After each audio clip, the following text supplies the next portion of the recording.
there is an idol called greed. And it is a big deal, as you will see. Now, let me define my term so that we are talking about the same thing. When we talk about greed or being greedy, greed is the illegitimate and unauthorized desire, pursuit, or acquisition of material gain.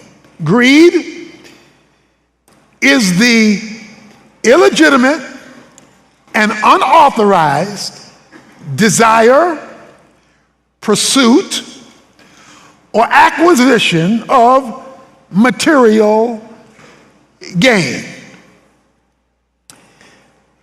So catastrophic is greed as an idol that in Romans 1, verses 29 and 30, it's put alongside of murder.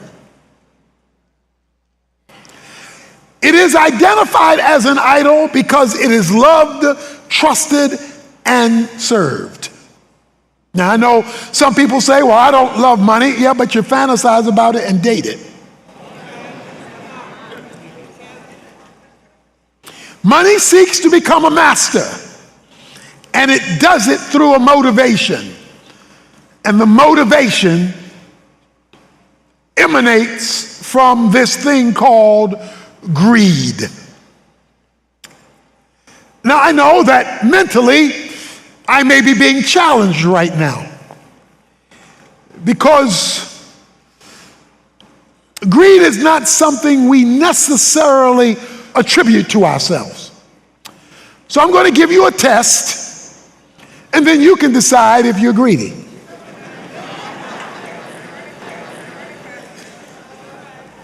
You are greedy. I am greedy. If we use illegal or immoral means to acquire things, illegal or immoral means of acquisition means that you're driven by greed.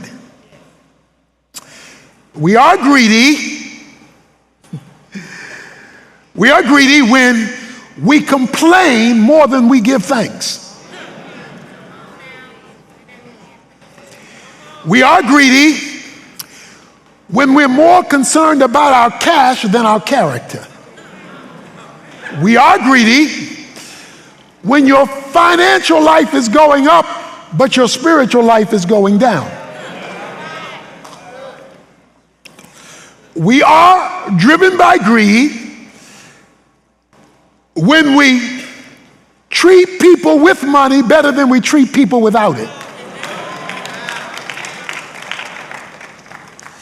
We are greedy when we crave and plot to possess what legitimately belongs to somebody else. It's called covetousness. Or we are greedy when we hurt others in order to get something for ourselves. All of those are expressions of greed. So are there any greedy people in the house? Oh no? Okay, well let me keep going.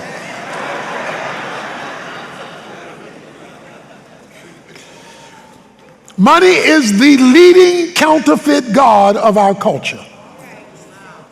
In Luke chapter 12, there's a story that Jesus tells. Jesus has been teaching in Luke 12 spiritual truths. In the middle of his instruction, a man comes to him in verse 13. Someone in the crowd said to him, "Teacher, tell my brother to divide the family inheritance with me." But Jesus said to him, "Man, who appointed me judge or arbitrator over you?" Then he said to them, "Beware and be on guard against every form of greed. For not even when one has an abundance does his life consist of his possessions." So Jesus is teaching spiritual truth. He's trying to get people to think Godward. This guy breaks into the teaching and says, "Jesus, my brother is holding money out on me from our family inheritance. Would you please tell my brother to show me the money?" Jesus looks at him and says, You better watch out. For every form, every shape, every size. In other words, all greed is not the same. In whatever way greed comes. I'm trying to teach spiritual principle and you want to jump to money. You better beware. Now, notice, this is not the guy who has the money. This is the guy who wants the money. So you can be poor and greedy. Because he doesn't have it yet, but he wants it so bad, he's willing to skip the spiritual, interrupt the master for him to solve this financial dilemma. So that leads Jesus to tell this story in Luke 12. I'll summarize it real quick. There's a rich man in verse 16. He's got this big piece of property. So he starts talking to himself. He says to himself, his outer man is talking to his inner man. And he says, verse 19, soul, watch it when you start talking to yourself. Soul, you have many good things laid up for many years to come. Take your ease, eat, drink, and be merry. But God said to him, you fool, this very night your soul is required of you, and now who will own what you have prepared? So is the man who stores up treasure for himself and is not rich toward God. Here we have a man who's got a booming agricultural business. I mean, he's got to build more storage to handle how great his business in agriculture has become. I mean, he's blowing and going. So he builds these storages and he starts talking to himself. He says, self, you got it going on. You are the bomb. You are a beast. And so self, since you all that in a bag of chips, we going to party, hearty. We going to eat, drink, and be merry. It was all about him, and he's bragging. God enters into his self-talk. And while he's talking to himself, God from heaven says, you fool. So that means you can be productive and be a fool at the same time. Successful and be a fool at the same time. Think you got it going on and be a fool at the same time. Why? Because this man had economic plans that were about to be interrupted that night. Because he says, your soul is required of you. Now tell me how rich you said you are. In other words, if you are poor toward God, it doesn't matter how rich you are toward man or toward yourself. He's not condemning the man for being productive. He's condemning the man for being spiritually impoverished, although he was financially successful. And he says, I'm coming to get you. When I come to get you, and it will be tonight, even though you don't know it yet, it's going to be tonight, and now you won't get to enjoy anything you planned. You know, that's the thing about the end of life. But once it turns into greed, which means it's flipped your spiritual priority, you and I have put ourselves in a damaging, devilish scenario. Now here we have a man, and Jesus says in verse 21, so is the man or woman or whoever they are, so is the person who stores up treasure for himself and not rich toward God. So the question on the floor is, how spiritually rich are you? How spiritually rich are you? Now, this issue with greed is not merely an individual problem, it's a family problem. The amount of couples who fight over money, who break up over money, who get divorced over money, who have to sneak and hide money from each other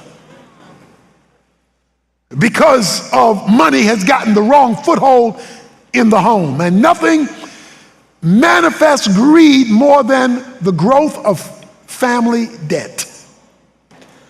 Oh, but it's not only an individual problem and a family problem, it can be a church problem. There's a theology running around for years, prosperity theology, where you speak wealth into existence, where God becomes your slot machine. and you come for your blessing. Never mind, I'm not growing spiritually, I want my blessing. Never mind, there's no time to serve, I want my blessing. Click, click. Never mind, I rob God regularly, I want my blessing. And so God becomes used in the name of God. And many pulpits have put gold before God, money before the master, and then try to spiritualize it. Well, God wants you to prosper. It's not that God doesn't want you to prosper, he just doesn't want you to prosper without him. And to use the pulpit to trick people out of their money, or to use the pulpit to guarantee something God didn't guarantee him, making God look like he doesn't keep his word, thus giving God a bad name, is the misuse of church. So even church can be greedy. Let me talk about societal greed, because it dominates in Western civilization. As corporate greed, where for the sake of corporate profits, you abuse workers. Or as James says in James 5, you don't pay them their fair wages. Or you rip them off, or you rip customers off in order to make more money. Well, if you are here today and you are a businessman or a businesswoman, you have a right to make a profit. You ought to make a profit, but not at the expense of being righteous in the dealing of your business and being godly in the relationship to your workers and your customers. We have ungodly people today doing business and calling themselves Christians. That is a form of corporate greed. There is predatory lending. There are places in our community where people who have no other option have to pay 300 and 400% interest to get by. That's greed, to take advantage of people's desperation. Don't get me wrong, God is not against profit, he's against greed.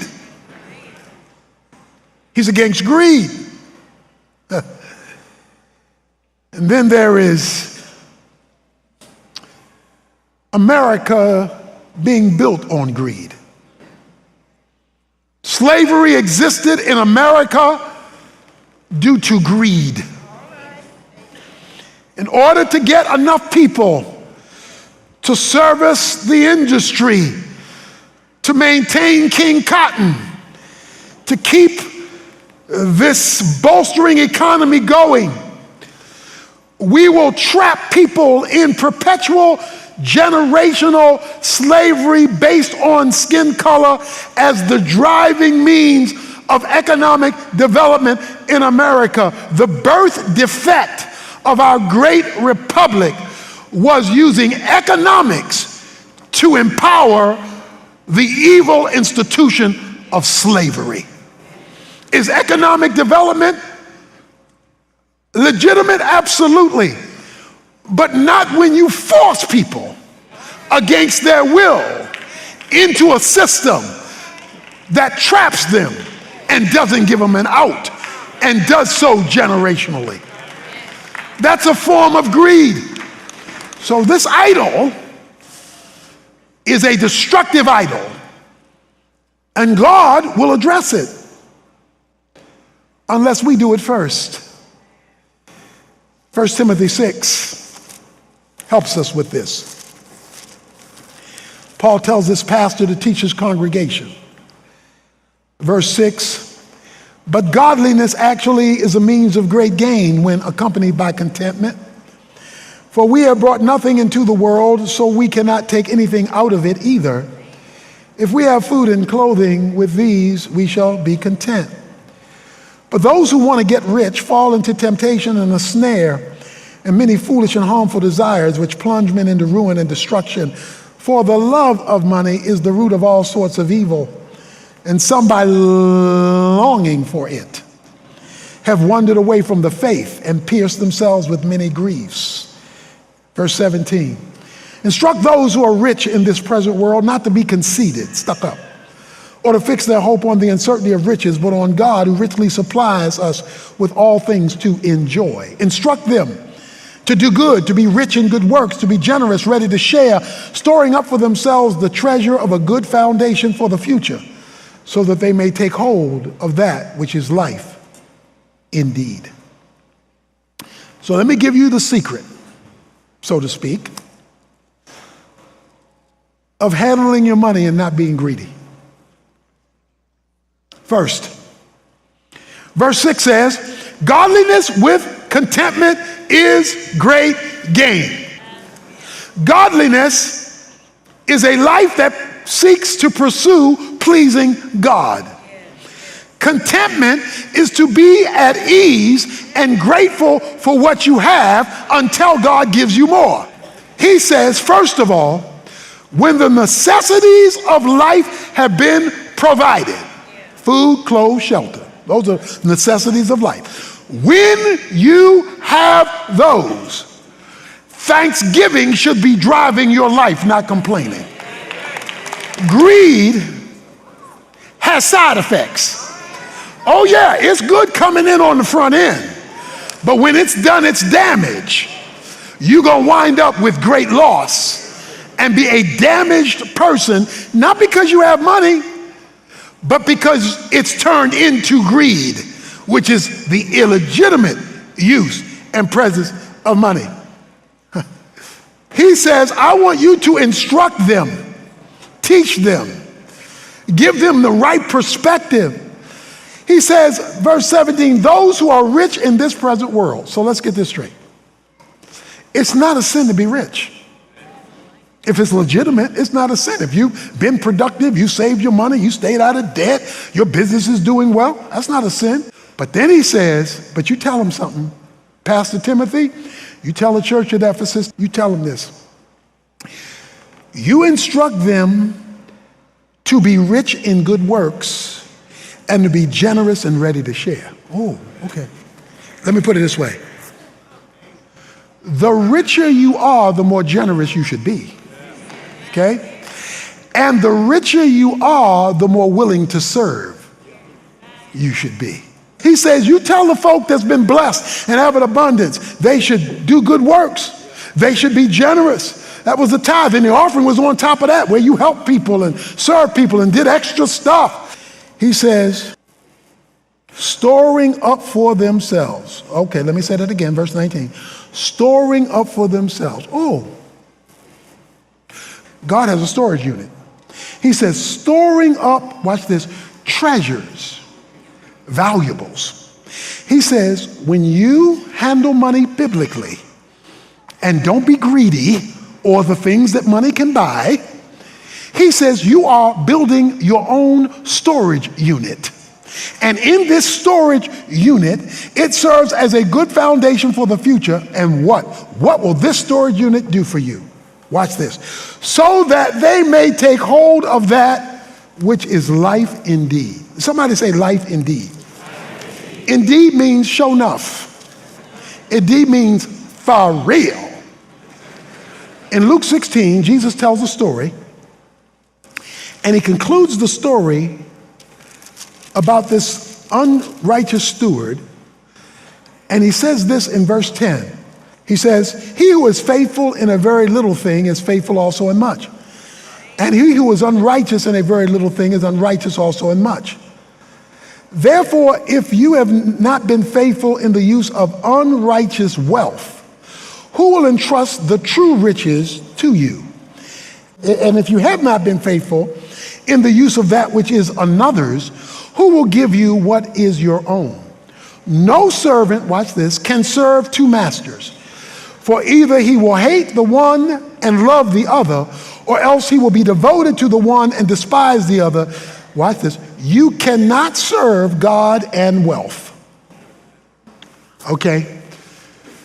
You cannot. He will not allow the option of serving God and money.